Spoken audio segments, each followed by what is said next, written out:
Good evening. Tonight, I invite you to step into a story about memory and the thin line between what is real and what lives only in our hearts. David had not set foot in his childhood town for 10 years. The street looked smaller now, the houses older, and the schoolyard empty. He carried a heavy suitcase and an even heavier heart. He came here to face all ghosts, or so he thought. On the first night, he wandered past the park bench, where he and Lily once shared secrets. He remembered her laughter, bright as sunlight. He closed his eyes and could almost hear her voice. A faint breeze brushed his cheek. He turned, and there she stood. Lily looked exactly as she did when they were 12. Her hair fell to her shoulders in soft waves. Her eyes sparkled with the same mischief. "Hello, David," she said. Her voice was warm, as if she'd been waiting for him all this time. David's heart raced. "Lily? Is it really you?" he whispered. She smiled and reached out her hand. For a moment, David believed in magic. He felt young again, full of hope. They walked together down the old path by the river. She told him how she missed him, how she remembered every promise they made. David spoke of his life in the city, his lonely apartment, the endless work that stole his days.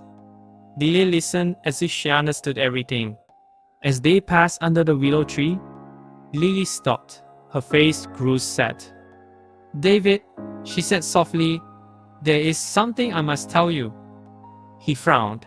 "What is it?" She looked away, strands of hair dancing in the moonlight. "I'm not really here," she whispered.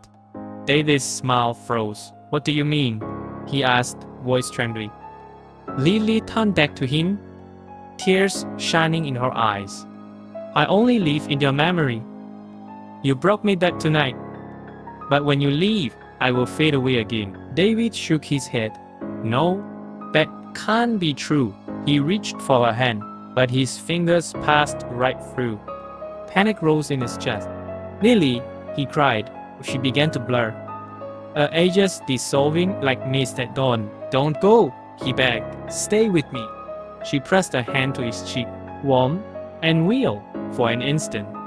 "Remember me," she said, "but know that I belong to your past, not your present." Then she was gone. David stood alone under the willow. The moonlight felt cold. He closed his eyes and reached out again. Nothing but air met his hand. His memories trembled, fragile as clouds. Days later, David left the town once more. In the taxi, he stared at his reflection in the window. He whispered Lee's name into the night. He didn't know if she could hear him. Yet in his heart, he carried her alive in every memory, a secret light that will never truly fade. Tonight, as you lay your head to rest, ask yourself, who do you carry in your memories? And are they still with you? Or do they live on only in your mind tonight?